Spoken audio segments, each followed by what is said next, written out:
Ini kok berantakan ya?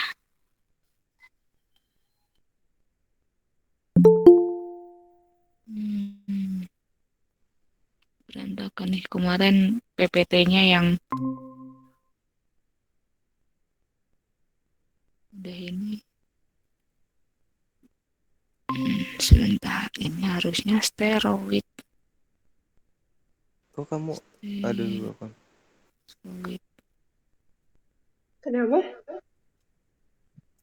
Oke. Pakai dua akun. Oke ya, mungkin saya buka dulu kelasnya. Assalamualaikum warahmatullahi wabarakatuh. Selamat pagi semuanya. Waalaikumsalam warahmatullahi wabarakatuh. Selamat pagi, Bu. Oke, ya kemarin hari Kamis ya lebih tepatnya saya sudah menjelaskan tentang pengantar ya untuk kelompok lipid gitu ya. Jadi di hari Kamis saya sudah menjelaskan bahwa lipid itu sendiri nanti dia akan dibagi menjadi beberapa kelompok. Ya, Nak ya. Jadi ada yang akan kamu kenal dengan nama asam lemak ya. Kemudian ada juga yang akan kamu kenal dengan nama triasilgliserol gitu ya. Pertemuan yang sebelumnya mungkin udah saya jelaskan mana nih. Hmm, nah ini ya ada yang disebut sebagai asam lemak. Kemudian ada juga yang disebut sebagai triasilgliserol, kemudian ada juga kelompok yang masuk ke dalam gliseroposfolipid atau inilah yang biasanya kita sebut dengan nama fosfolipid. Nah, hari ini kita akan melanjutkan, kita akan coba lihat kelompok lain dari lipid gitu ya. Ada apa lagi sih selain dari yang tiga kemarin sudah pernah Ibu jelaskan. Oke, jadi kelompok yang berikutnya itu kita sebut sebagai sphingolipid. Nah, ya, jadi kelompok yang keempat ini kita sebut sebagai sphingolipid. Nah, komponen utama yang ada di dalam membran, gitu ya, yang ada di dalam membran sel kamu itu komponen utamanya merupakan turunan dari C18 amino alkohol. Ya, jadi kalau kamu lihat amino alkohol eh, itu biasanya ya seperti ini ya. Jadi gugus-gugus OH ini yang disebut apa namanya sebagai alkoholnya gitu ya. Aminonya adalah ketika di sini dia ada gugus amin. Nah, biasanya komponen utama dalam membran kamu itu adalah turunannya ini, Nak. Ya, jadi misalnya nih ada suatu amino alkohol dia memiliki rantai pada rantai C-nya gitu ya. Ini yang bisa kamu lihat di sini ada CH, ikatan rangkap 2, CH, kemudian CH2 12 CH3, inilah yang kita sebut dengan nama sphingosine ya. Jadi sphingosine ini juga merupakan bagian dari komponen membran sel kita. Nah, kalau kita lihat di sini gitu ya, itu biasanya eh, dia terdiri dari rantai yang jumlah C-nya adalah 18 gitu ya. Jadi kalau kita lihat di sini ada berapa nih? Satu, kemudian ada 12 ya, 13, 14, 15, 16, 17, 18 gitu ya. Jadi seringnya kita akan menemukan yang komponen C-nya adalah 18. Nah, kalau kamu lihat strukturnya gitu ya, ya tadi seperti yang udah Ibu bilang, ada gugus amin, kemudian ada gugus alkohol. Nah, ketika dia gugus aminnya ini gitu ya, itu dia digantikan oleh suatu residu asam lemak. Nah, jadi di sini ya gugus aminnya itu ada cabang lagi, misalnya suatu residu asam lemak. Nah, kita akan mengenalnya dengan nama seramid. Ya, jadi seramid ini adalah turunan dari sphingosine. Sphingosine itu adalah bagian dari sphingolipid, gitu ya. Nah, kalau kita lihat kelompok sphingosine gitu ya, itu nanti dia akan eh, dibagi menjadi tiga lagi, nak. Ya, ada yang disebut sebagai sphingomyelin, ada yang disebut sebagai cerebrocyte, ada juga yang disebut sebagai gangliocyte. Ya, nanti kita akan bahas satu persatu. Nah, ini yang pertama ya tadi bagian dari sphingolipid ya, itu adalah sphingomyelin. Nah, ini kalau gugus OH-nya, tapi salah satu OH-nya itu dia eh, terikat di sini adalah phosphocholine group ya. Nah, jadi sphingomyelin itu ciri-cirinya adalah ketika di C yang nomor berapa ini nggak disebutkan ya. Jadi di OH-nya disubstitusi oleh eh, gugus fosfokolin gitu ya. Nah, kemudian ciri yang berikutnya adalah Nina ya. Jadi yang terikat sama amin di sini ada residu dari palmitat dan selalu palmitat ya. Jadi ketika di yang tengah di sini dia terikat residu palmitat, kemudian fosfatnya di sini atau ini C yang ketiga ya. C yang ketiga di sini dia ada gugus fosfokolin. Nah, maka ini kita akan kenal dengan nama sphingomyelin, gitu ya. Nah, ini untuk ganglioside. Nah, jadi ganglioside ini yang nanti dia punya andil atau punya peran cukup besar, nak, gitu ya, di dalam apa sel kita, gitu ya. Jadi kalau kita lihat dulu ya struktur dari ganglioside, gitu ya. Ini dia kan tadi ya mirip ya. Kalau yang sphingomyelin ini kan di yang nomor 2-nya dia adalah residu palmitat, gitu kan. Kemudian di yang nomor 3-nya itu ada phosphocholine group. Nah, sementara kalau ganglion itu nanti di yang nomor 2-nya itu isinya bukan palmitat tetapi asam stearat. Jadi residu asam lemak yang kita sebut sebagai asam stearat, gitu ya. Yang ininya tetap sphingosine-nya dia tetap seperti yang tadi juga kan. Ini sphingosine-nya tetap nih. Jadi kan apa namanya rantai utama dari sphingosine kan ini anak seperti ini. Nah, jadi nanti sphingomyelin, cerebroside, ganglioside itu tuh dia perbedaannya hanyalah pada kalau kita anggap ini C yang pertama, berarti perbedaannya nanti adalah substitusi di C yang kedua dan C yang ketiga. Gitu. Kebayang nggak? Jadi yang di C pertamanya dia tetap aja apa namanya strukturnya adalah seperti ini gitu. Nah, tadi kembali ke sini kalau ganglioside di C yang nomor 2-nya itu adalah asam stearat. Nah, kemudian kita lihat nih, Nak, ya. Kita lihat di C yang nomor 3 dia eh, gugus alkoholnya di sini akan digantikan oleh, nah kalau kamu lihat nih galaktos ya, galaktosamin, galaktos, glukos gitu ya. Ini adalah suatu karbohidrat gitu ya. Jadi penyusun dari uh, ganglioside gitu ya.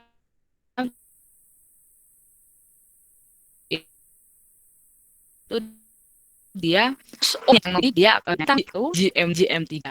Maksudnya apa? Kalau dia tipenya GM1 gitu ya, artinya em,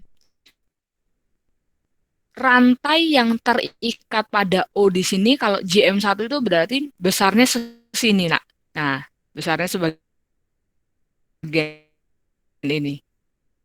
Itu kalau dia disebut sebagai JM ya. Nah, sementara kalau JM dia besarnya segini aja. Artinya apa? Kalau JM2 berarti yang galaktos yang sebelah kirinya hilang gitu. Kebayang nggak? Ya, jadi nanti ganglioside itu nanti bermacam-macam ya, bermacam-macam tipenya. Nah, kemudian kalau ada GM3 itu berarti dia cuma nyampe sini aja bagiannya. Gitu ya. Oke, kebayang ya. Nah, tetapi baik JM1, JM2 maupun JM3 nanti di sini juga ada rantai gitu ya. Jadi ada adalah N-asetil neuromidat neuromidat ya atau asam sialik gitu ya. Jadi asam sialik itu selalu ada mau dia di tipe GM3, GM2 maupun GM1 gitu ya. Jadi ganglioside itu nanti dia tipenya bermacam-macam. Nah, tadi Ibu bilang gitu ya, kalau ganglioside itu dia merupakan salah satu senyawa yang sangat penting nak untuk sel kita. Terutama nanti dia akan sangat penting dalam komponen penyusun membran otak kita, gitu ya. Nah, selain membran otak kita, nanti kerja sel saraf itu juga merupakan peran dari ganglioside ini. gitu ya. Nah, ini kalau kita lihat bentuk space filling modelnya, jadi kita udah sangat bisa melihat ya nak bagian polarnya nih. Jadi bagian polarnya itu nanti yang ini nak ya. Jadi yang glukosa ini ya karbohidrat ya yang terikat pada O ini adalah bagian polar dari ganglioside. Nah, sementara asam stearat dan sphingosine-nya ini adalah bagian non polarnya. Artinya kalau kita melihat di sini dari space filling modelnya, kita bisa melihat bagian yang polar itu ya bisa dikatakan cukup besar ya bagian yang polarnya. Nah, hal ini yang kemudian menyebabkan ganglioside itu dia sangat mudah untuk berinteraksi dengan air ya. Jadi bagian yang polar inilah yang digunakan dia untuk berinteraksi dengan air. Sementara bagian yang ini nak, yang asam stearat dan sphingolinya, dia adalah yang bagian ekor non polarnya, gitu ya. Nah, ganglioside itu salah satu perannya gitu ya, itu adalah sebagai reseptor nak ya. Jadi dia merupakan reseptor dari beberapa jenis vaksin lah. Contohnya adalah misalnya vaksin kolera gitu ya. Nah, itu salah satu reseptornya. Jadi kamu kalau mungkin di kuliah yang tingkat lebih tinggi nanti ada mata kuliah pilihan namanya kimia medisinal. Ya, jadi di kimia medisinal itu nanti akan dibahas, nah, ketika tubuh kita misalnya mau dimasukkan obat atau mau dimasukkan vaksin gitu ya, ternyata obat dan vaksin tersebut itu dia udah ada tempat untuk nempelnya tersendiri di sel-sel tubuh kita. Nah, itulah yang kita sebut sebagai reseptor. Nah, kebanyakan reseptor itu dia biasanya itu dia merupakan suatu protein gitu ya. Nah, tetapi ganglioside itu adalah salah satu reseptor ya yang merupakan golongan dari lipid gitu ya. Nah, jadi dia Protein tadi. selain berperan sebagai reseptor, nah ternyata ganglioside itu juga dia punya perannya adalah ini nak. Kamu mungkin zaman SMA pernah belajar tentang sel saraf ya. Ya, jadi kan antara saraf satu dengan saraf yang lainnya kan dia nggak nyambung tuh. Maksudnya dia kan tidak tidak istilahnya ada celah kan ya antara sel saraf satu dengan sel saraf yang lainnya. Nah, keberadaan ganglioside itu disinyalir dia berperan dalam proses komunikasi antar sel saraf itu. Ya, jadi antara sel yang satu dengan sel yang lainnya itu bisa saling mengenal karena adanya ganglioside ini. Gitu ya, termasuk misalnya pada saat sel memperbanyak diri misalnya ya. Nah, dia bisa memanfaatkan ganglioside ini untuk mengenali sel yang lainnya. Ya, jadi dia digunakan sebagai media untuk berkomunikasi antar sel. Termasuk kalau misalnya kamu mengenal ada sel-sel yang pertumbuhannya nggak bisa kita atur. Mungkin kamu masih ingat kalau sel-sel yang nggak bisa kita atur pertumbuhannya itu biasanya kita sebut sebagai sel apa, nak? Kanker dulu. Kanker, Bu. Betul, sel kanker ya. Nah, jadi pada sel kanker, nak, gitu ya, itu ganglioside-nya itu juga dia mengalami perubahan struktur, gitu ya. Nah, tetapi Ibu belum membaca lebih lanjut tuh perubahan strukturnya seperti apa. Yang jelas ketika dia sifat selnya itu juga sudah berbeda dari sel normal, dia mengalami perubahan pada ganglioside-nya, gitu ya. Sehingga ini bisa dijadikan penanda, nah, ya. Jadi dengan perbedaan ganglioside ini kita bisa membedakan antara sel yang mungkin sel normal gitu ya, kita bedakan dengan sel kanker gitu. Kebayang nggak? Ya, karena adanya perubahan ganglioside itu. Jadi kita bisa nyiriin gitu. Oh, ini umumnya ganglioside kan strukturnya seperti ini gitu ya. Nah, tetapi pada sel kanker itu dia mengalami perubahan struktur. Yang dalam hal ini Ibu juga belum mempelajari lebih lanjut ya, dia perubahan strukturnya seperti apa. Yang jelas dia ganglioside-nya dia tidak normal seperti ini nak strukturnya. Nah, itulah yang akhirnya jadikan penanda. Oh, ini ganglioside-nya ini berbeda nih. Berarti ini adalah sel yang tidak normal nih, dia bukan sel yang seperti biasanya, gitu. Kebayang ya? Nah, beberapa penyakit itu bisa kita deteksi lah dari perubahan ganglioside itu ya. Artinya dia bisa dijadikan sebagai suatu indikator gitu ya, apakah sel-sel kita itu baik-baik saja atau tidak. Seperti itu. Bisa dipahami sampai sini? Halo? Oke, ada pertanyaan nggak? Belum?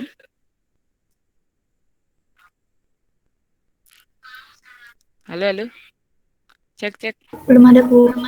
Oke, belum ada. Nah, kalau misalnya belum ada, kita lanjutkan lagi ke kelompok lainnya ya dari lipid. Ini yang mungkin sangat tidak asing untuk kalian ya. Ini biasanya kita kenal ya. Jadi kelompok yang kelima itu adalah steroid ya. Steroid ini salah satunya itu akan kita kenal ya, jenisnya itu namanya adalah kolesterol ya. Sering banget kita dengar ya. Jadi steroid itu ini ya mostly gitu ya kita temukan pada organisme eukariot ya. Jadi emang steroid itu dia banyaklah dihasilkan pada eukariot. Nah, gitu ya. Nah, kalau kita lihat di sini loh, ini malah numpuk. Bentar, bentar, bentar. Ini numpuk bentar ya. Coba ini tak ya. Nah, dia. Oh, ternyata dia numpuk ya. Jadi sebenarnya kolesterol itu dia memiliki apa kerangka utamanya itu ini nak ya siklopentano perhidropenanteren ya, alah susah banget ya. Jadi ini adalah struktur utama dari kolesterol itu sendiri. Jadi artinya kolesterol itu merupakan eh, apa? Merupakan turunan ya, turunan dari ini. Jadi steroid itu dia merupakan turunan dari struktur yang ini nah. Gitu ya. Ya, yang membedakan apa? Yang membedakan itu nanti adanya cabang untuk di beberapa tempat gitu ya. Nah, ini tadi yang udah Ibu jelaskan ya, kalau kolesterol itu adalah apa jenis steroid yang sering sekali kita temukan gitu ya. Nah, jadi kalau kita lihat di sini apa bedanya antara sorry, ini kan tadi Ibu bilang kalau strukturnya utama adalah seperti yang atas ini ya. Nah, gitu. Tapi kalau kolesterol dia ciri khasnya seperti ini, nak. Di nomor tiganya dia ada gugus OH. Ya, di C nomor 3 ini dia ada gugus OH, kemudian dia mengandung ikatan rangkap gitu ya. Nah, kemudian di C yang nomor 17 ini gitu ya. Ini dia akan ditemukan cabang ya, rantai alkil cabang. Nah, itu biasanya panjangnya bervariasi ya, bisa C8 sampai dengan C10. Seperti itu. Ya, ini adalah struktur kolesterol. Nah, kolesterol ini bisa kita sintesis, nah. Ya, jadi ternyata di dalam tubuh itu kolesterol itu bisa kita sintesis dari asam lemak atau dari triacylglycerol ya. Jadi artinya sebenarnya kita nggak perlu mengkonsumsi kolesterol gitu ya, walaupun secara tidak langsung mungkin kita dari beberapa bahan pangan itu kita akhirnya apa ada prekursor gitu ya yang ada di bahan pangan kita yang akhirnya nanti di dalam tubuh dia adalah sebagai trigger akhirnya disintesis kolesterol gitu, kebayang nggak? Jadi sebenarnya kolesterol itu ya dia ada di tubuh kita gitu.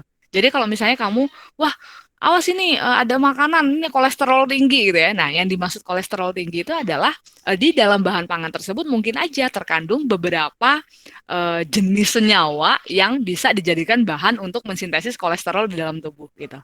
Kebayang ya? Contohnya aja misalnya apa? Ada beberapa seafood ya yang kita bisa sebutnya dia wah ini kolesterolnya sangat tinggi nih seperti itu. Ya. Nah, tetapi yang perlu digarisbawahi adalah mungkin kan selama ini kita sering apa?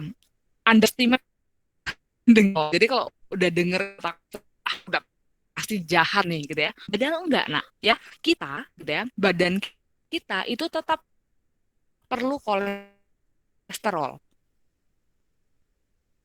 Malah malah ini yang bahaya gitu ya. Nah, kenapa? Karena sebenarnya kolesterol itu sendiri dia nanti punya peran sebagai prekursor dari banyak sekali hormon yang terlibat di dalam tubuh kita, gitu ya.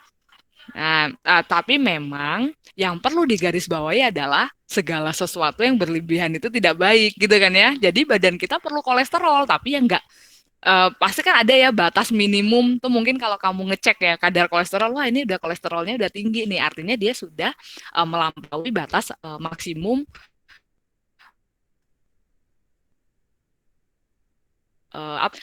Ini apa nih? Ini salah satu ini ya, salah satu jenis turunan kolesterol gitu ya. Jadi ini turunan kolesterol yang nanti banyak kita temukan di plasma darah. Nah ya, jadi ini biasanya kita temukan di lipoprotein yang ada di plasma darah. Seperti itu. Ya, ini tadi turunannya ya. Kalau biasanya di yang nomor 3 ini dia adalah OH gitu ya. Nah, di sini dia akan digantikan oleh suatu apa nih? Ester ya jadinya di sini. Seperti itu. Nah, tadi saya bilang ya kalau kolesterol itu merupakan prekursor dari beberapa hormon. Nah, ini contohnya nak ya. Jadi prekursor dari nih ada hormon yang namanya kortisol ya, ada testosteron gitu ya, ada aldosteron ya, ada estradiol gitu ya. Nah, ini ya mungkin kamu bisa lah nanti search ya. Kamu boleh searching, googling gitu ya, apa sih peran dari hormon-hormon tersebut ya. Nah, eh, selain berperan sebagai prekursor hormon, nak, gitu ya. Jadi ternyata kolesterol itu dia merupakan salah satu prekursor untuk vitamin D kita, nak, ya. Jadi badan kita itu sebenarnya bisa untuk mensintesis vitamin D, gitu ya. Nah, tetapi kalau kita lihat di sini, ya, jadi ini mungkin salah satu ini ya turunan kolesterol gitu ya. Jadi dia bisa sebagai prekursor untuk menghasilkan vitamin D di dalam tubuh kita. Nah, tetapi gitu ya, badan kita itu hanya bisa mensintesisnya sampai sini, nak, ya. Nah, kamu bisa bayangkan nih, yang sebelah kanan ini itu adalah struktur vitamin D, gitu ya.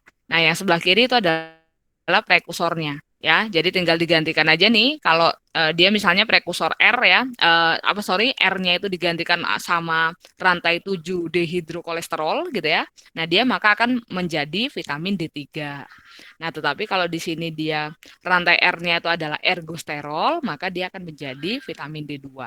Nah, badan kita itu nanti bisa mensintesis vitamin D prekursornya itu hanya sampai sini, nak, ya. Nah, kita butuh bantuan sinar UV gitu ya, yang biasanya kita dapatkan dari sinar matahari itu akhirnya untuk mengaktifasi prekursor ini menjadi vitamin. Gitu, kebayang nggak? Ya, makanya kan sering dibilang kalau misalnya kita pengen atau kita ingin menghasilkan vitamin D, ya udah banyak berjemur gitu ya. Nah, berjemurnya ini dimaksudkan adalah untuk mengaktifasi prekursor vitamin D sehingga dia bisa menjadi vitamin D di sini. Seperti itu. Jadi kalau tanpa bantuan sinar matahari ya kita nggak akan mendapatkan vitamin D ini gitu ya. Makanya kalau kamu yang males-malesan, aku males bu, kayak vampir ya, misalnya kena matahari dikit, aduh ini nggak enak banget nih gitu ya. Nah itu justru bisa jadi nanti malah badan kamu kekurangan vitamin D. Emang yang paling bagus ya kamu misalnya olahraga pagi itu sambil terpapar sinar matahari ya. Jadi kan kamu tahu kan ya manfaat vitamin D mungkin ketika SD SMP juga seperti itu. Nah, Bu, kalau misalnya kita nggak berjemur matahari, kan sebenarnya kita kan butuh radiasi UV-nya gitu. Bisa nggak Bu kalau kita misalnya beri sinar UV yang dari lampu gitu, lampu UV. Nah, ya kan gini, kalau misalnya lampu UV itu kan sebenarnya kita harus atur kan panjang gelombang sekian gitu ya, yang sampai akhirnya panjang gelombang itu dia mungkin mirip dengan panjang gelombang yang kita dapat dari sinar matahari gitu ya. Nah, tapi kamu kalau misalnya asal aja gitu ya, kamu nggak tahu lampu UV itu dia panjang gelombangnya berapa, terus kamu terpapar radiasi UV gitu ya, malah bisa jadi malah nanti menyebabkan penyakit lain gitu.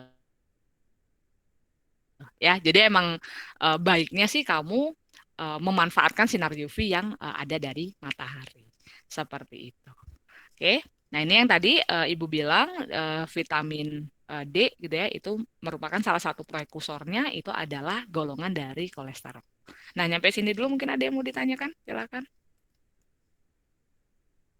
Monggo, ada yang mau tanya enggak? Apa masih cukup jelas? Bu, izin bertanya, Bu. Silakan. Silakan, Nak. Yang di struktur kolesterol tadi kan itu ada ini ya, Bu, rantai cabangnya. Nah, itu tadi kan Mm-mm. Ibu bilang bisa C-nya 8, bisa C-nya 10. Itu Mm-mm. yang Mm-mm. membedakan apa ya? Nah, jadi gini, justru apa namanya rantai C-nya ini gitu ya, itu yang akhirnya bisa membedakan jenis-jenis kolesterol gitu loh. Nah, nyambung nggak? Jadi ya sama aja kayak kemarin waktu kita belajar tentang asam lemak kan ya.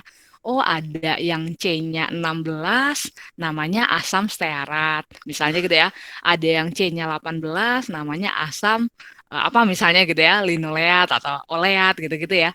Nah, justru keberadaan rantai ini, nah, itu yang akhirnya membedakan. Jadi, Bu, kenapa kok dia panjang rantainya bisa berbeda-beda? Nah, itulah yang ditemukan, nak. Di dalam tubuh kita, itu ternyata kolesterol itu jenisnya nggak cuma satu, gitu. Ya, nah, cara membedakannya itu bisa dilihat dari, apa namanya, rantai cabang ini ya. Bisa cabangnya yang di C17 ini, atau nanti, apa, seperti tadi ada kan ya, jenis kolesterol lain yang dia ternyata ada cabang gitu ya, di OH yang nomor 3. Gitu, nak. Ngerti ya? Jadi kalau misalnya Bu penyebabnya apa? Ya itulah yang alami bisa kita sintesis di dalam tubuh. Dan itulah yang akhirnya menjadi penanda kita ya untuk membedakan satu kolesterol dengan kolesterol yang lain. Bisa cukup menjawab? Siapa ini? Siapa ini ya yang tanya? Ratna ya? Ratna, Bu. Mm-mm. Iya, makasih, Bu. Oke, gitu. Nah, biasanya itu ya kalau yang membedakan apa ya proses sintesisnya aja nak di dalam tubuh gitu ya. Jadi ada di dalam proses sintesis itu kan pasti kita melibatkan beberapa enzim gitu ya. Jadi emang ada enzim-enzim tertentu gitu ya, dia yang mampu misalnya mensintesis cabangnya yang dia ukurannya adalah rantai C-nya 8 gitu, yang C-nya 10. Seperti itu. Bergantung keberadaan enzim-enzim itu dalam tubuh kita. Oke, mungkin ada lagi yang mau ditanyakan, silakan.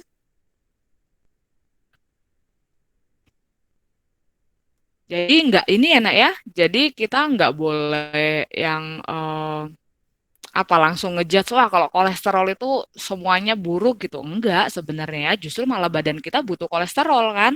Gitu. Nah, tetapi kita harus menjaga agar asupannya itu tidak berlebihan gitu ya. Ya, karena kalau berlebihan ya mungkin kamu bisa ini ya salah satu indikator kalau kita apa kolesterolnya naik itu biasanya apa? Kalau saya sih biasanya kalau kolesterol naik itu langsung pusing nak. Kalian pernah nggak ngerasain misalnya apa habis makan seafood kebanyakan gitu? Saya pernah tuh makan udang kebanyakan itu wow, langsung pusing gitu. Ada yang pernah merasakan seperti itu kolesterol naik? Pernah nggak? Nggak pernah. Kalau nggak pernah mah syukur ya. Nah, kalau Bu Ayu pernah tuh. Waduh ini karena saking hilafnya ya kita waktu itu pesta seafood ceritanya wah saking apa ya saking excitednya ya ada udang yang gede-gede jadi makannya nggak berhenti berhenti ya udah akhirnya kepalanya pusing tuh nah itu salah satu indikasi kolesterolnya naik ya karena mungkin aja kalau kepala pusing itu artinya apa artinya asupan oksigen yang ada di yang menuju ke otak itu dia berkurang gitu. Ya mungkin aja karena keberadaan kolesterol yang berlebihan itu kan akhirnya apa? Akhirnya dia akan menghambat apa namanya kerja dari saluran darah kamu ya yang mensuplai oksigen menuju ke otak gitu. Ada lagi yang mau ditanyakan? Kalau tidak ada, Bu Ayu lanjut nih. Masih aman?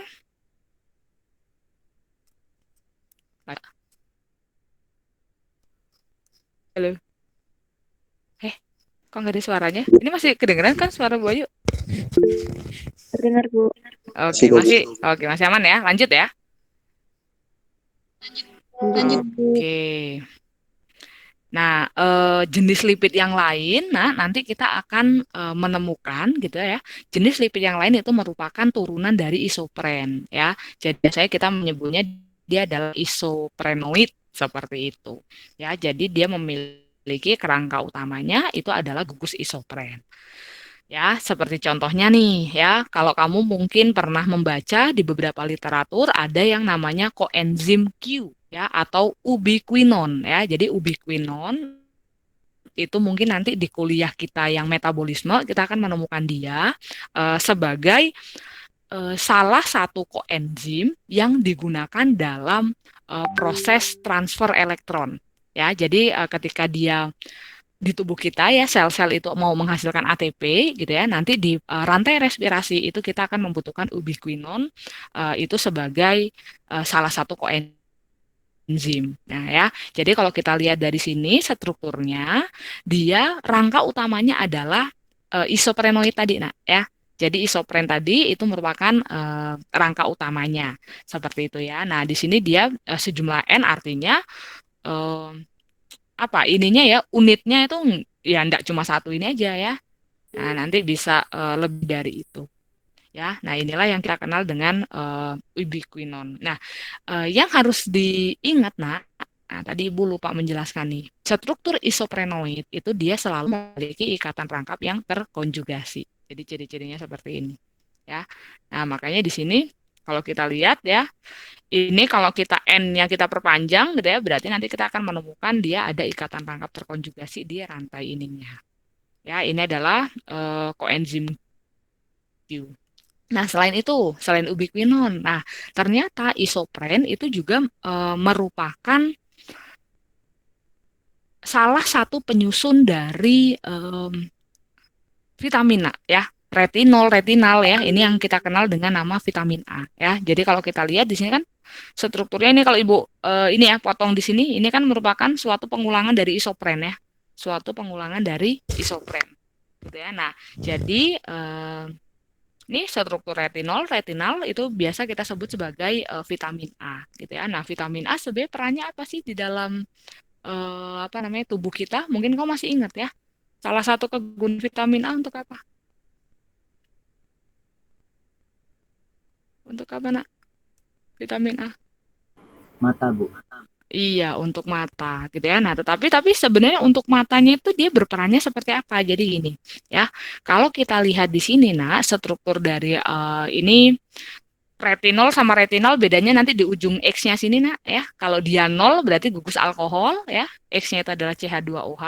Kalau dia retinal, ya, itu dia adalah gugus aldehid gitu ya. Nah, kalau kita lihat di sini struktur dari misalnya kita ambil contoh retinol lah ya. Struktur retinol kalau kita lihat dari ikatan rangkapnya itu dia strukturnya cis atau trans. Cis atau trans kalau kayak gini. Ayo, cis apa trans? Ini kan ada H-nya nih di sini ya. Nih, ini ada H. Di sini ada H. Berarti itu struktur yang cis apa yang trans? Yang trans, Bu. Yang trans gitu ya. Nah, jadi nak, perubahan struktur dari cis dan trans itulah yang nanti pada akhirnya dia bisa memberikan sinyal kepada otak kita sehingga sel-sel yang ada di retina mata kita akhirnya bisa menerjemahkan bayangan. Nyambung nggak? Ya, jadi kenapa sih vitamin A itu sangat bagus untuk mata gitu ya? Ya karena nanti ada proses perubahan struktur inilah yang akhirnya dia seperti memberi kode, memberi sinyal kepada otak kita yang akhirnya dia bekerja untuk menerjemahkan bayangan benda. Ya, nah makanya kalau misalnya kamu kekurangan vitamin A kan bisa jadi terganggu misalnya penglihatannya gitu ya atau kesehatan mata kamu akan terganggu ya karena itu ya proses pemberian sinyal dalam kita melihat gitu ya. Nah, itu biasanya itu sangat dibantu oleh keberadaan vitamin A. Nah, vitamin A itu merupakan salah satu turunan dari isoprenoid tadi. Nah ya, jadi dia struktur kerangka utamanya itu adalah isoprenoid atau isopren. Nah, selain vitamin A, itu kalau kita kenal vitamin K ya, vitamin K itu juga merupakan turunan dari isoprenoid ya nak ya. Jadi ya di sini contohnya ada vitamin K1, vitamin K2. Nah, mungkin kau masih ingat ya salah satu kegunaan vitamin K apa? Biasanya dia berperan di mana? Vitamin K itu. Ayo, gunanya vitamin K. Ini pelajaran SD kayaknya ya. Kalau vitamin K buat apa? Pembekuan darah ya, Bu? Iya, proses pembekuan darah gitu ya. Jadi apa namanya peran vitamin K itu nak mungkin nanti bolehlah kalau kamu tertarik untuk ngambil biokimia pangan, nanti Ibu juga akan banyak jelaskan di situ ya, peran vitamin K itu sebagai apa senyawa gitu ya, yang nanti dia eh, sebagai koenzim gitu ya, yang membantu kerja enzim untuk akhirnya dia bisa bekerja dalam proses pembekuan darah. Artinya kalau kita kekurangan vitamin K, berarti proses apa pembekuan darah kita jadi terganggu gitu ya. Akhirnya apa kalau proses pembekuan darah terganggu ya kamu bisa kebayang kan gimana seremnya sih misalnya kamu apa namanya luka gitu ya. Kemudian darahnya nggak bisa membeku gitu ya. Atau misalnya kamu sering mimisan, nah itu bisa dijadikan sebagai salah satu indikator kalau kamu kekurangan vitamin K gitu ya. Nah, ini selain vitamin K juga kita ada vitamin E, tokoperol ya. Nah, dia merupakan turunan dari isopren ya, Nak ya. Tapi bedanya kalau tokoperol di sini ya, kalau isopren kan tadi ada ikatan rangkap terkonjugasi ya. Nah, kalau dia tokoperol di sini dia udah tidak mengandung ikatan rangkap. Nah, tetapi kerangka utamanya dia apa namanya? Mirip dengan kerangka dari isopren. Nah, kalau vitamin E itu nanti di dalam tubuh kita, dia sangat berperan dalam proses detoksifikasi senyawa radikal ya, atau biasanya kita sebut dia adalah sebagai antioksidan gitu ya. Jadi kalau misalnya ada senyawa radikal yang ada dalam tubuh kamu, radikal itu dia sifatnya sangat tidak stabil. Kalau dia nggak stabil, artinya bisa jadi dia mengajak siapa saja untuk berikatan. Nah, kalau dia udah mengajaknya adalah senyawa-senyawa yang berperan ya di dalam sel-sel kamu, itu akhirnya apa? Dia akan mengganggu proses yang terjadi dalam sel. Makanya, kalau ada radikal yang masuk ke dalam tubuh kamu itu harus segera ditangkal. Cara menangkalnya kita bisa dengan memanfaatkan eh, antioksidan alami yang ada dalam tubuh kita. Mungkin kau masih ingat ya, Ibu pernah menjelaskan itu ada salah satu kelompok oligopeptida yang berperan sebagai antioksidan alami di dalam tubuh kita. Ada yang ingat antioksidan alami dalam tubuh kita? Kelompok dari oligopeptida? Ada yang ingat namanya? Apa namanya? Pernah dengar glutathione? Kayaknya Bu Ayu pernah ngejelasin ya. Pernah dengar glutathione? Nah, diingat-ingat ya, glutathione itu merupakan salah satu antioksidan alami di dalam tubuh. Tapi selain itu, kita bisa meminta bantuan kepada senyawa lain ya, salah satunya adalah tokoperol, itu dia untuk bertindak sebagai antioksidan. Gitu ya. Nah, selain produk-produk yang tadi ya sudah Ibu jelaskan ya, ada vitamin K, vitamin E, vitamin A gitu ya. Ini merupakan apa contoh turunan lain dari senyawa-senyawa isopren ya. Nah, yang jelas isopren itu tentunya sangat kita butuhkan di dalam tubuh kita gitu ya. Itu mirip dengan kolesterol tadi ya, dia juga sangat berperan dalam proses sintesis beberapa hormon. Nah, tetapi di sini yang Ibu soroti adalah ini nak ya, prostaglandin. Mungkin kau pernah baca nggak tentang prostaglandin? Ini kok numpuk ya. Prostaglandin itu biasanya hormon apa, nak? Ada yang pernah baca? Prostaglandin itu biasanya kalau cewek-cewek di sini ada nggak yang ketika datang bulan rasa sakit gitu, ngerasa sakit? Ada? Ada, Bu. Cimi-cimi ada ya. Nah, rasa sakit yang biasanya kita dapatkan ya, entah itu mungkin ketika datang bulan atau ketika misalnya kamu sakit gigi ya, atau sakit kepala ya, atau misalnya kamu luka gitu ya. Nah, rasa sakit itu akibat adanya em, apa namanya? Adanya ekspresi dari hormon prostaglandin ya. Gitu. Artinya apa? Ketika apa namanya? Ketika kamu ngerasa sakit gitu ya. Nah, pada saat itu ya, itu dikeluarkan hormon prostaglandin. Ya sama kayak misalnya ketika kamu bahagia ya, ketika kamu bahagia kan ada hormon yang namanya apa? Hormon dopamin gitu ya, serotonin ya, endorfin gitu ya. Nah, ketika kamu sakit itu ada hormon yang namanya prostaglandin. Nah, makanya dulu Ibu pernah apa rasanya membaca gitu ya beberapa apa namanya informasi itu ya nak ya, katanya kalau misalnya pola hidup kita nggak sehat tuh, misalnya dari makanan ya, kita nggak ngejaga lah, misalnya kita sembarangan lah makan, misalnya wah makan seblak gitu ya, atau makan gorengan banyak, nah itu kan banyak sekali lipid yang kita konsumsi gitu ya. Nah kalau banyak lipid yang kita konsumsi itu nanti proses pembuatan prostaglandin gitu ya itu jadi lebih mudah, artinya gitu kan ya. Makanya itu bisa jadi salah satu faktor ketika apa misalnya wanita ya ketika datang bulan tuh dia ngerasa sakit gitu ya. Nah itu bisa jadi dilihat dari pola makan dia selama 1 bulan yang lalu gitu ya. Jadi kayak misalnya Ibu Ayu ya, Ibu ngerasa nak kalau misalnya 1 bulan itu dia pola hidupnya nggak sehat, makan makanannya nggak sehat gitu ya, wah itu tuh nyeri haidnya itu bisa sakit banget gitu. Nah, tetapi kalau misalnya ibu apa namanya rajin olahraga, nggak kayak tang lari gitu ya, seminggu sekali, atau misalnya menjaga pola makan, misalnya nggak mengurangi makan makanan yang berlemak, misalnya seperti itu. Nah, itu ya tetap sakit, tapi sakitnya itu tidak terlalu parah seperti itu, ya. Nah, jadi ini bisa jadi salah satu tips untuk kalian ya, yang cewek-cewek yang biasanya sakit gitu ya ketika datang bulan, ya kamu bisa untuk apa mengubah pola makan kamu atau pola hidup kamu seperti itu ya. Oke, sampai sini ada pertanyaan dulu enggak? Silakan kalau ada pertanyaan. Masih cukup jelas? Ini kalian dengerin Bu Ayunya tuh jalannya sambil rebahan ya. Udah pada mandi belum kalian? Ini pada males-malesan Udah, lagi nih Bu. hari Sabtu. Udah. Udah dong. Oke, siapa tahu ya. Aduh, ini ada kuliah jam 10, mau mandi mager gitu ya. Nah, baru ya. Nanti lemes-lemesan dong.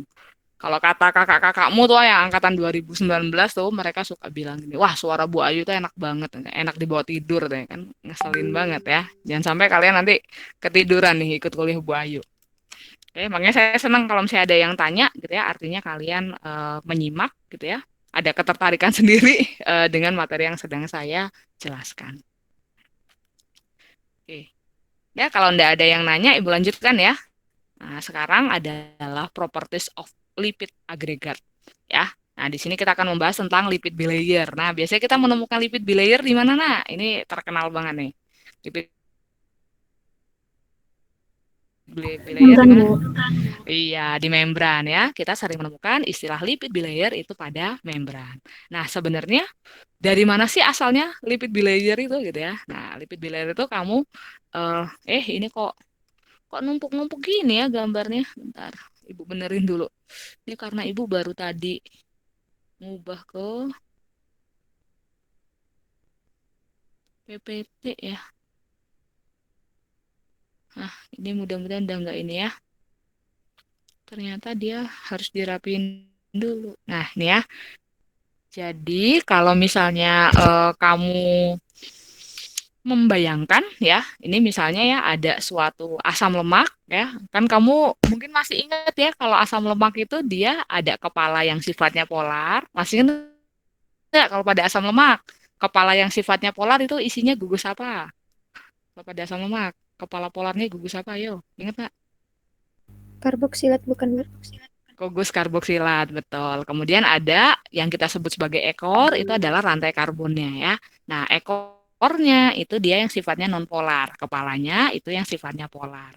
Nah, artinya ketika misalnya kamu punya apa, misalnya kamu teteskan suatu asam lemak ke dalam lingkungan air misalnya. Kamu punya segelas air, kamu tetesin asam lemak. Yang jelas kan asam lemaknya nggak cuma satu kan ya, nah ya. Nah, ketika dia diteteskan dalam air, artinya dia ada pada lingkungan yang berair gitu kan ya. Nah, itulah yang akhirnya men-trigger dia untuk bisa apa membentuk eh, struktur yang kita kenal dengan nama struktur misel ya. Jadi struktur misel itu artinya adalah dia menyembunyikan sisi nonpolarnya sehingga sisi yang bagian polarnya inilah yang bisa berinteraksi dengan molekul air gitu ya. Nah, eh, kalau misalnya gitu ya, eh,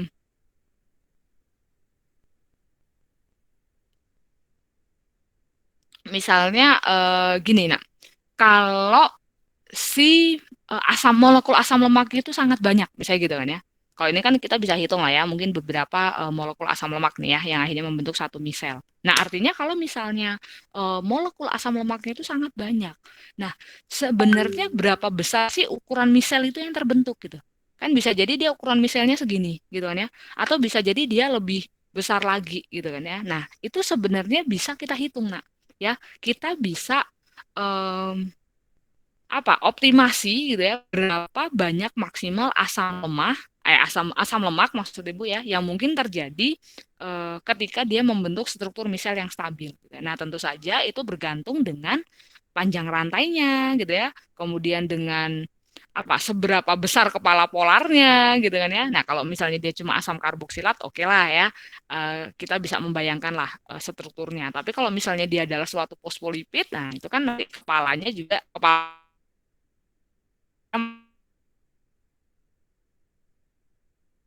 maksudnya dia eh, pasti berbeda. Nah, jadi kita bisa optimasi gitu ya. Ini kira-kira misalnya kamu punya suatu asam lemak itu ukuran misel yang mungkin itu dia akan seberapa besar sih gitu.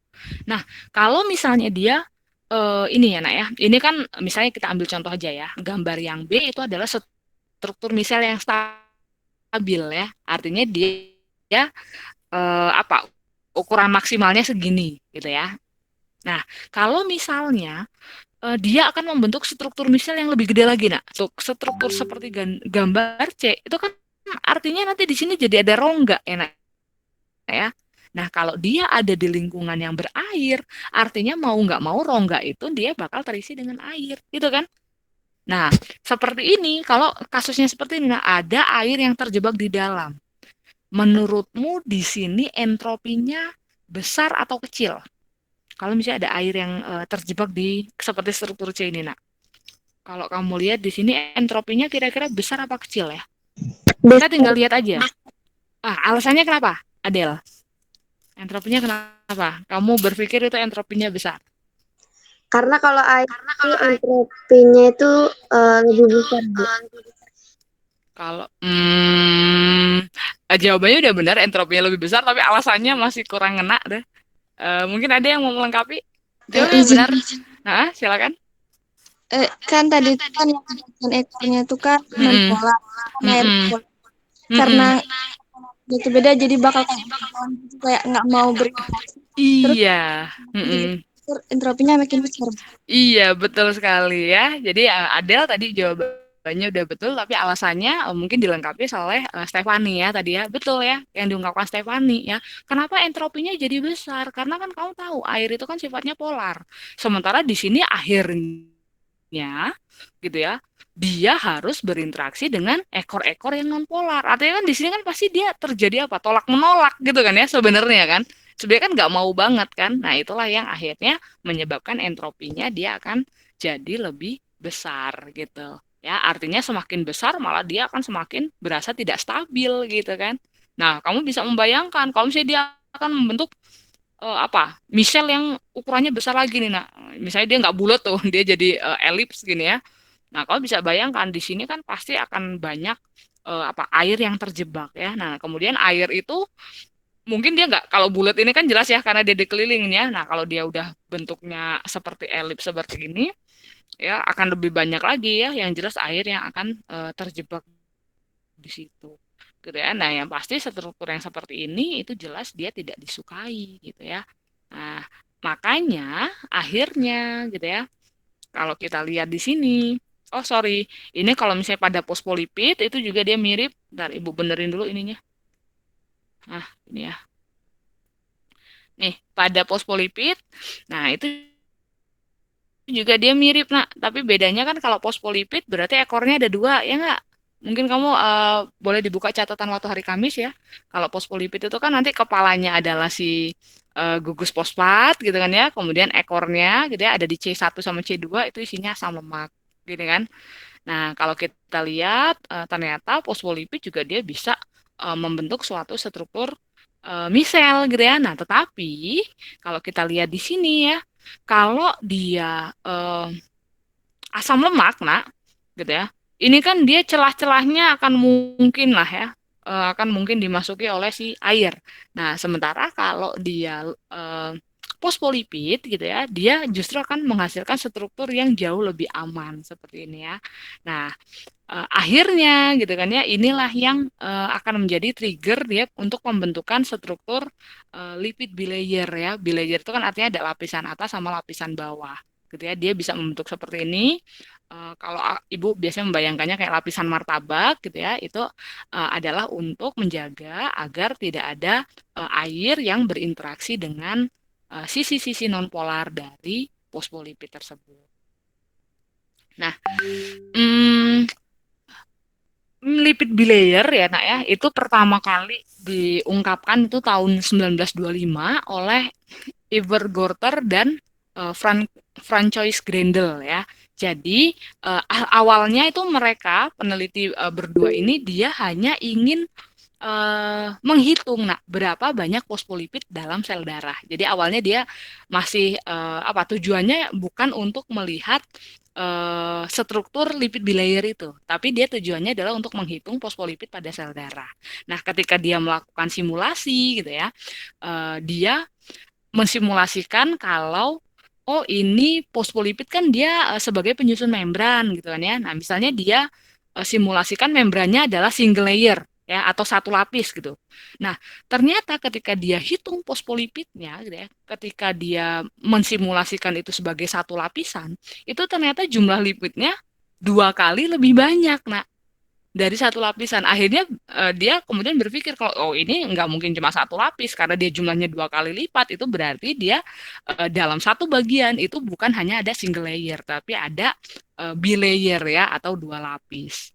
Gitu ya. Nah, makanya dia akhirnya mengemukakan model lipid bilayer itu seperti yang selama ini kita lihat gambarnya ya. Dia ada 2 lapis. Seperti itu. Nah, ini ya kalau kamu ini adalah mikroskop elektron ya dari lipid ya. Nah, jadi ini kalau diperbesar gitu ya, ini kartunnya. Nah, nanti dia bentuknya seperti ini lipid bilayer itu. Jadi dia yang akan mengelilingi gitu ya dari suatu sel kita. Misalnya kita berbicaranya itu adalah membran sel seperti itu. Nah, yang perlu diingat ya nak ya, yang perlu kamu ingat adalah lipid membran ya atau membran bilayer ini dia tidak statis. Tidak statis maksudnya seperti apa, Bu? Jadi dia nggak cuma diem gini aja loh nak ya. Jadi kalau misalnya kita tandai ya salah satunya, nah alah ini kok malah gambarnya ini. Nah, Ibu benerin dulu. Ini banyak berantakan gambarnya. Terus dia kalau kayak kepotong gitu nggak sih nak gambarnya? Iya, Bu. Kayak kepotong ya. Ya udahlah, mungkin kamu ada di gambar yang ininya, mudah-mudahan nggak kepotong ya, yang Ibu kirim PDF-nya. Nah ini, jadi lipid bilayer itu dia nggak diem loh nak, dia nggak statis gitu aja. Ternyata lipid bilayer itu dia bergerak terus. Jadi misalnya nih, kamu tandain ya, misalnya ini aku tandain nih satu bagian dari fosfolipidnya gitu ya. Nah ternyata dia itu bisa berpindah nak ya. Nah perpindahannya itu nanti ada 2 tipe. Dia bisa berpindah antara layer yang berbeda. Jadi misalnya gini ya, awalnya dia ada di atas. Kemudian dia dalam beberapa saat gitu ya, ternyata kok dia jadi di bawah gitu ya. Nah ketika dia pindahnya antar layer seperti ini, kita menyebutnya dia adalah sebagai peristiwa transverse diffusion. Ya, jadi kalau transverse diffusion itu dia pindahnya antar layer. Nah, tetapi kalau misalnya dia pindahnya cuma di satu layer yang sama gitu ya, dia cuma geser ke samping kiri atau kanan gini gitu ya, tetapi masih di layer yang sama, itulah yang kita kenal dengan nama lateral diffusion. Ya, jadi ternyata fosfolipid itu dia nggak cuma diem aja ya di dalam membran bilayernya itu, ternyata dia bisa berpindah-pindah. Nah, kalau kita lihat di sini nak ya, perpindahan yang secara lateral ya, artinya dia masih ada di lapisan yang sama, itu ternyata dia perpindahannya itu bisa berlangsung dengan lebih cepat nak. Nah, ini karena apa? Karena dia energinya lebih kecil. Ya, kamu bisa bayangkan kan, ini kan dia cuma geser aja kan ke kiri sama ke kanan, dia masih ada di layer yang sama kan. Nah, sementara kalau yang transverse, dia kan harus pindah ke layer yang satu lagi gitu kan. Nah, makanya kalau yang lateral itu pasti energinya lebih rendah, lebih mudah dia berpindah dibandingkan yang transverse diffusion. Ya.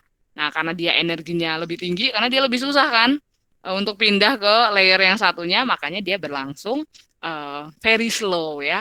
Dia apa namanya sangat lambat kalau dibandingkan dengan yang lateral diffusion. Seperti itu. Nah, ini kalau kita lihat, ini harusnya mah ini ya ada gambar satu lagi. Jadi ini adalah ini walaupun bentuk kartunnya ya nak ya, tetapi ini seperti gambaran suatu lipid bilayer yang difoto ya. Jadi ada foto cepat gitu ya, foto snapshot ya, foto cepat bagian dari membran sel gitu ya pada waktu sepersekian detik gitu ya. Nah, itu ternyata ini sayangnya Ibu nggak ada pembeda satunya ya, nah ya. Nah, kalau kita lihat sepersekian detik yang tertentu gitu ya, dia punya struktur seperti ini, nak. Ya. Nah, tetapi mungkin sepersekian detik yang berikutnya gitu ya, itu bisa jadi nanti dia ini ya, misalnya strukturnya ini ya nggak kayak gini lagi gitu. Bisa jadi dia jadi lebih rapi ya, atau seperti apa gitu. Artinya dia karena terus bergerak ya nak ya, gitu. Jadi keteraturannya itu sangat kecil ya.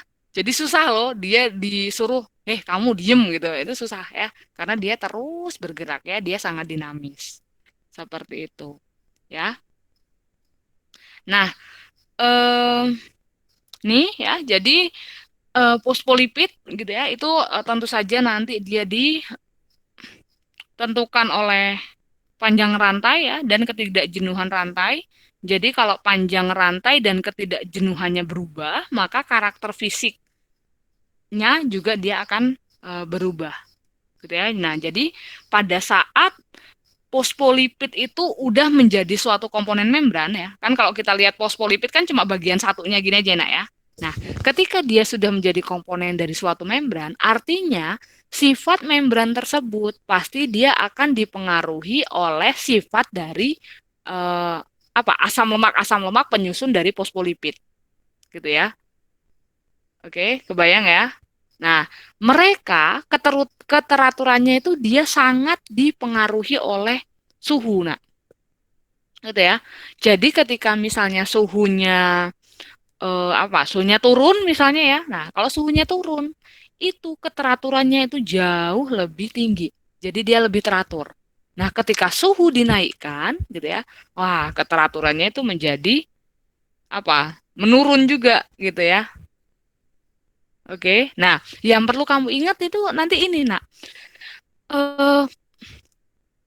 sifat membran kita yang sangat dinamis inilah yang pada akhirnya kita manfaatkan sebagai suatu sistem yang bisa untuk mengatur keluar masuknya senyawa atau keluar masuknya ion di dalam sel kita.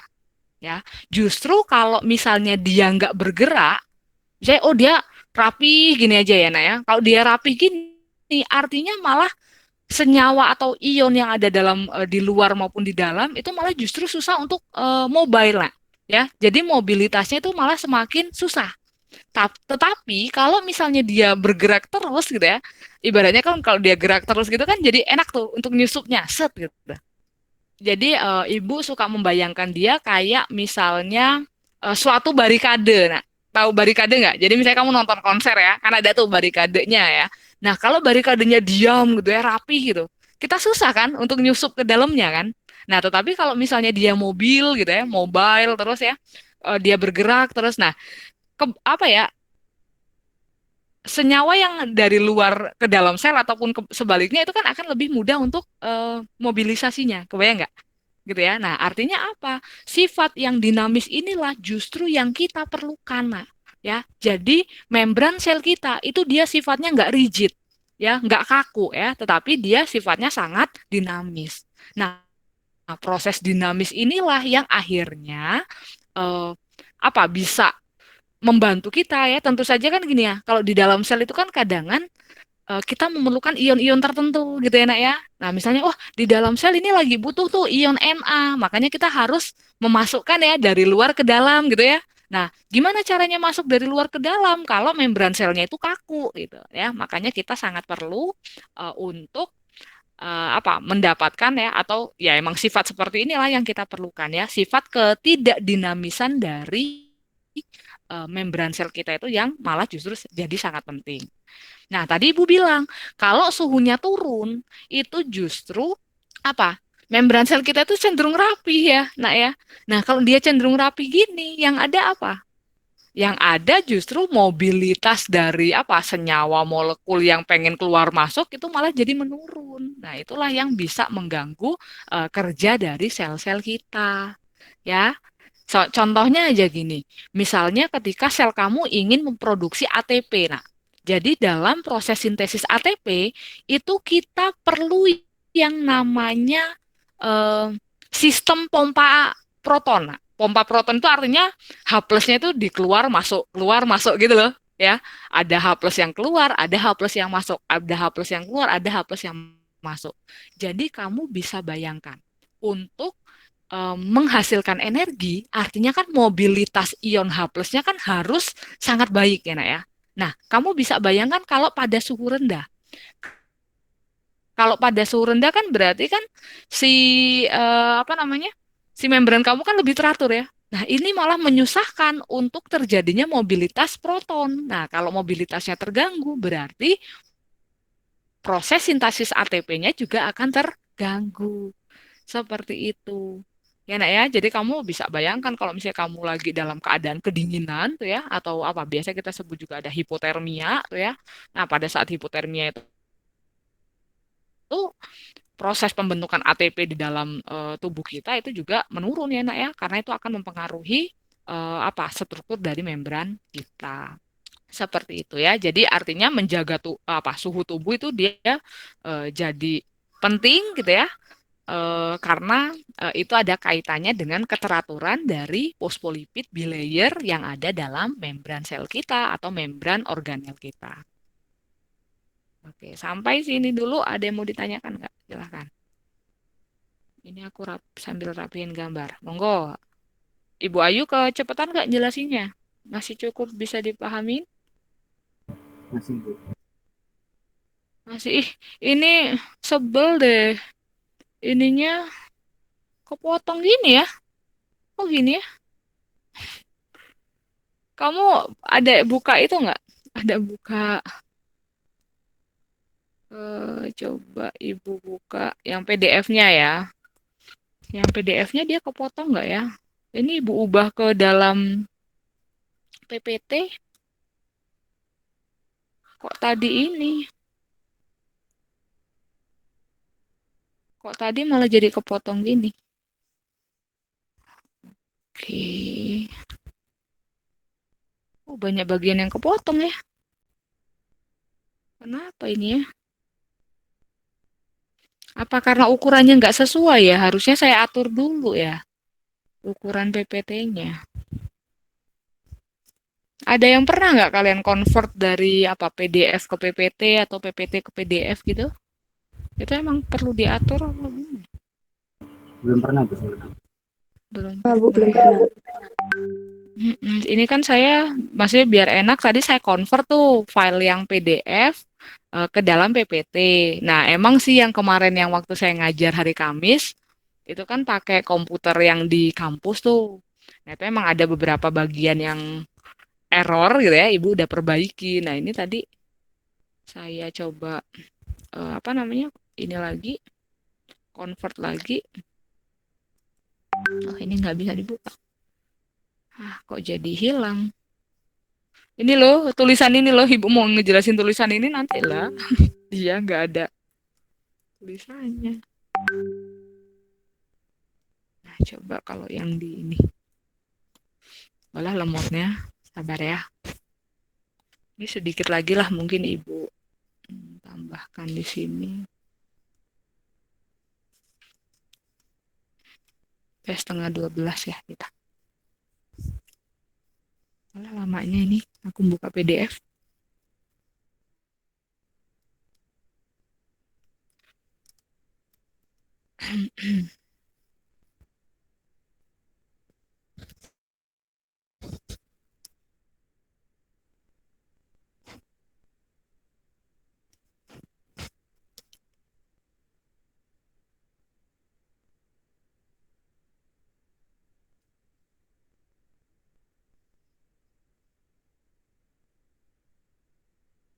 Ini nggak kebuka.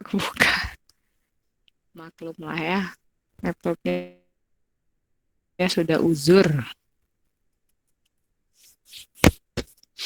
Mm, mm, mm, mm, mm.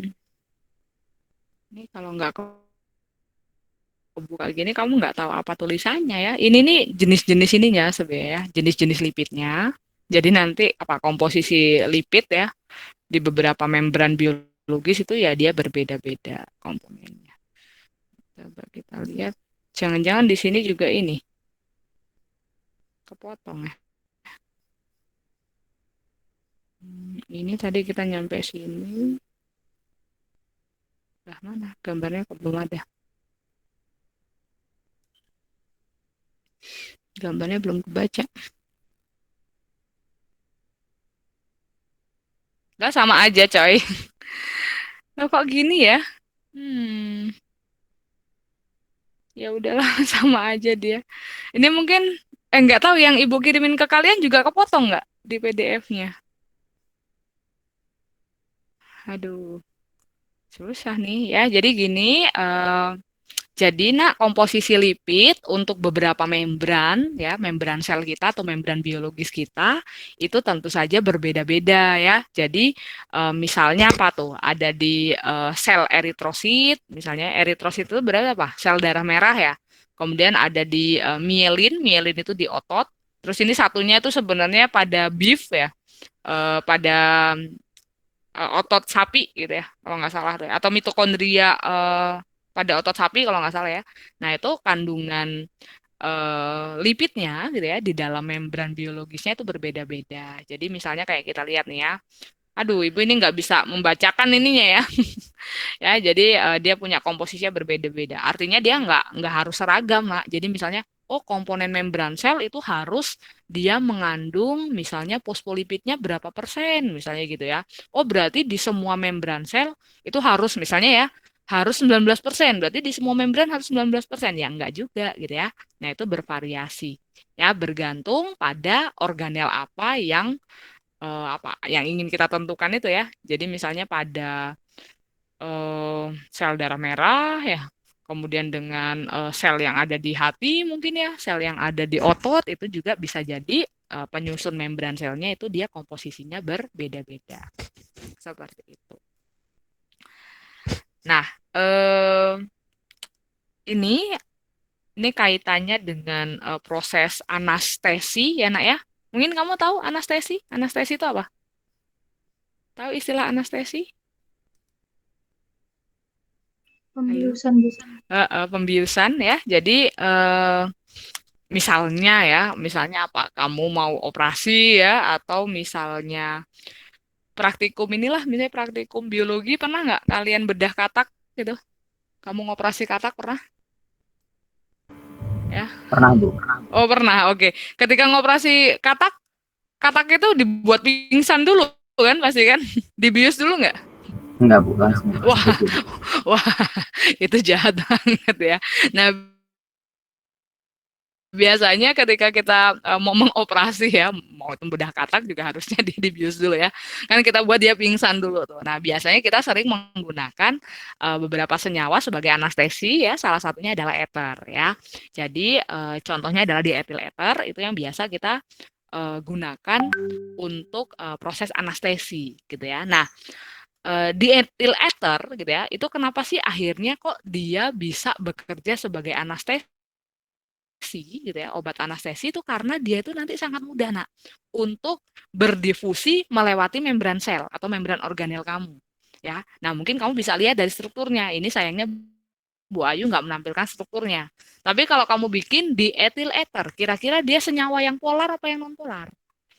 Kalau di ethyl ether senyawa polar apa non polar? Ayo lihat strukturnya. Polar atau non polar? Tebak-tebak Non-polar. aja. Non polar. Oke, betul ya. Jadi karena dia non polar itulah nak, makanya dia bisa apa namanya? Berdifusi atau bisa melewati membran sel atau membran organel ya.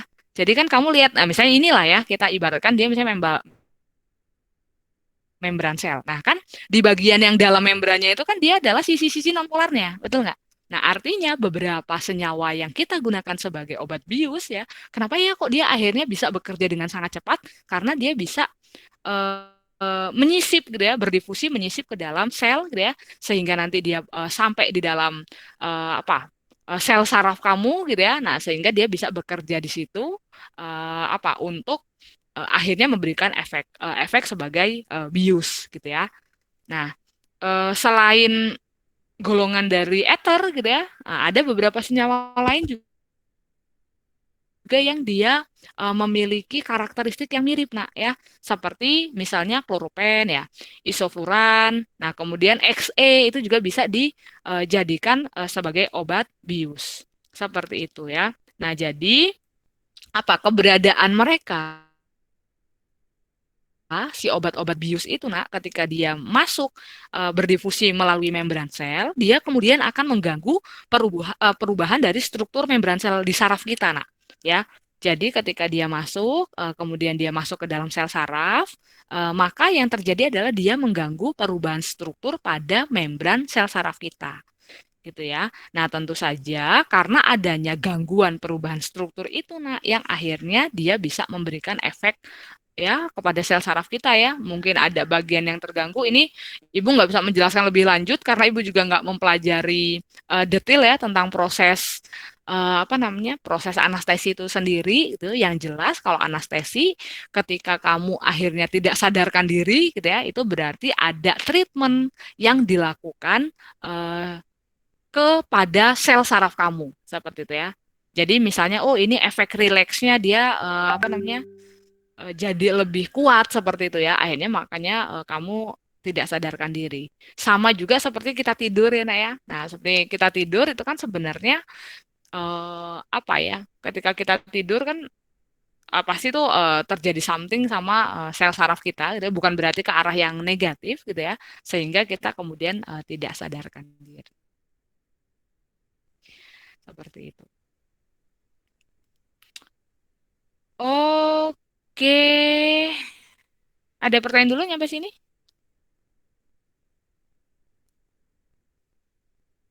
Nggak Jadi ada? saya belum bisa. Oke, nah mungkin Ibu teruskan sedikit lagi ya nak ya. Tadi kan Ibu sudah membahas tentang lipid bilayer ya atau membran lipidnya gitu ya. Membran lipid itu berarti dia komponen utamanya adalah lipid. Nah, di bagian yang berikutnya yaitu membran protein ya. Jadi ternyata jadi di membran kamu nak, mungkin waktu DDKH Ibu pernah memperlihatkan gitu ya. Jadi selain ada fosfolipid, tetapi di membran sel kamu itu mungkin saja nanti kita akan menemukan protein membran. Nah, gini ya. Jadi protein membran gitu ya atau kita biasa menyebutnya adalah protein integral gitu ya. Nah, nanti kita bisa melihatnya seperti ini ya. Dia yang tertanam ya nak ya. Jadi protein membran itu kan biasanya kita kenal ada yang namanya protein integral, ada yang namanya protein periferal. Nah, kalau yang ini yang kamu lihat itu adalah yang protein integral ya. Protein integral itu dia yang tertanam ya. Yang tertanam di dalam membran sel kamu. Seperti ini. Ya, jadi kalau kita melihat ya protein integral nak itu dia terikat sangat kuat nak ya. Jadi dia terikat sangat kuat di bagian hidrofobik dari membran fosfolipid ini nak ya. Nah, kamu bisa membayangkan kan ini kan suatu protein. Kalau protein dia monomernya apa? Protein monomernya apa? Ayo, ingat Ra. Asam amino. Asam amino. Nah, mungkin kamu masih ingat kan asam amino kan ada yang sifatnya polar, ada yang sifatnya non polar ya, Nak ya. Nah, Artinya ketika ada suatu protein integral, dia tertanam di dalam membran fosfolipid kamu ini. Nah, nanti di bagian yang ini, yang Ibu tunjukkan dengan kursor ini, nah, jadi di bagian protein yang bisa berinteraksi dengan bagian dalam dari fosfolipid, kira-kira residu asam amino yang ada di bagian itu, dia sifatnya polar apa non-polar menurutmu? Non-polar. Iya, ya, dia sifatnya non-polar karena kan bagian dalamnya sini kan dari fosfolipid itu kan dia adalah bagian non-polar. Nyambung nggak? Ya. Nah, artinya suatu protein ini gitu ya, protein integral itu dia nanti bisa terikat kuat pada membran fosfolipid itu melalui interaksi hidrofobik ya. Karena kalau antara non-polar biasanya kita menyebutnya dia melalui interaksi hidrofobik seperti itu. Nah, kemudian kalau kita lihat gitu ya, interaksi hidrofobik itu nanti kan bisa saja dia diganggu ya, Nak, ya. Jadi kalau misalnya kamu menambahkan apa senyawa seperti SDS, DTAB, CTAB gitu ya. Nah, itu bisa mengganggu interaksi hidrofobik antara bagian dalam fosfolipid dengan protein integral itu ya. Makanya kalau kita menambahkan misalnya SDS gitu ya, ketika interaksinya terganggu, maka protein integral tersebut akhirnya bisa diisolasi. Misalnya kamu ingin melakukan penelitian ya tentang protein integral, artinya kan kamu harus memisahkannya dari lipid, itu kamu bisa lakukan dengan penambahan SDS misalnya seperti itu. Nah, kemudian kalau kita lihat di sini Nak ya, bagian yang sini kan dia nonpolar ya. Nah, sementara yang bagian atasnya inilah yang nanti akan terekspos ya. Terekspos luar atau terekspos dalam ya, inner atau outer ya dari membran tersebut. Nah, bagian yang luarnya ini Nak, itu tidak harus ya nih. Jadi bagian residu-residu penyusun atau asam amino penyusun dari yang bagian atas ini nggak harus sama plek-ketiplek sama yang bagian bawahnya gitu. Ya, artinya misalnya kita lihat ya di sini. Nah, ini Nak, yang tertanam ini residu yang tertanam. Nah, ini adalah bagian outside-nya, ya, ini bagian inside. Nah, kalau kita lihat di sini kan residu-residu penyusunnya itu kan nggak harus jumlahnya sama, nggak harus komposisinya sama, nggak harus urutannya sama, ya.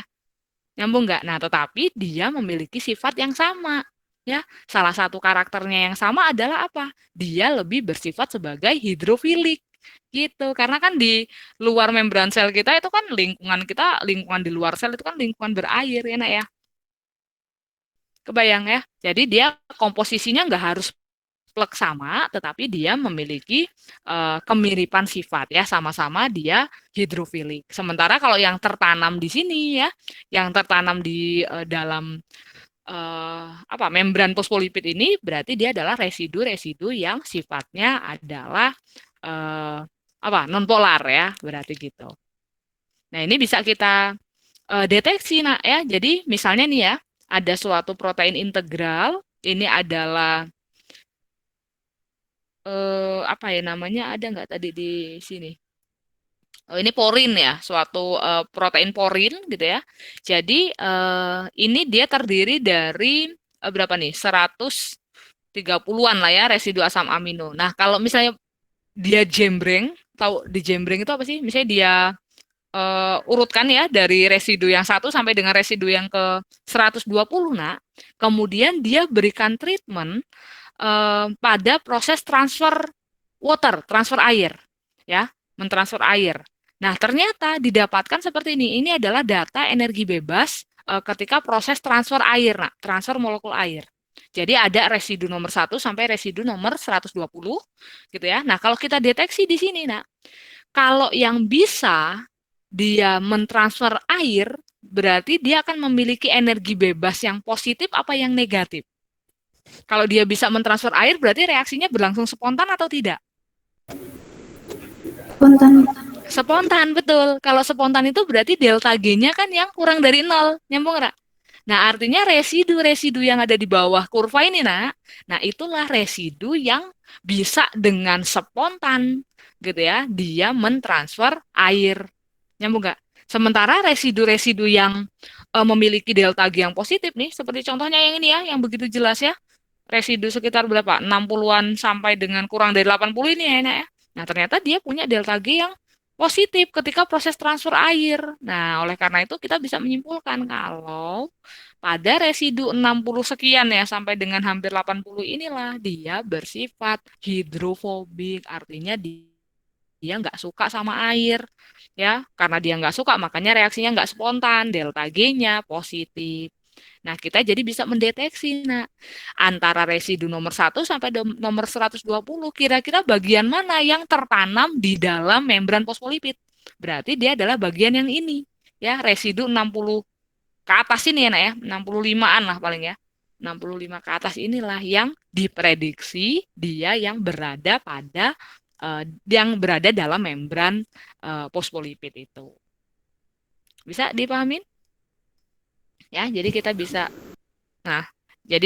menggunakan cara ini untuk mendeteksi kira-kira residu asam amino yang mana ya yang dia tertanam di dalam membran fosfolipidnya. Artinya yang tertanam itu pasti dia adalah residu-residu yang nonpolar.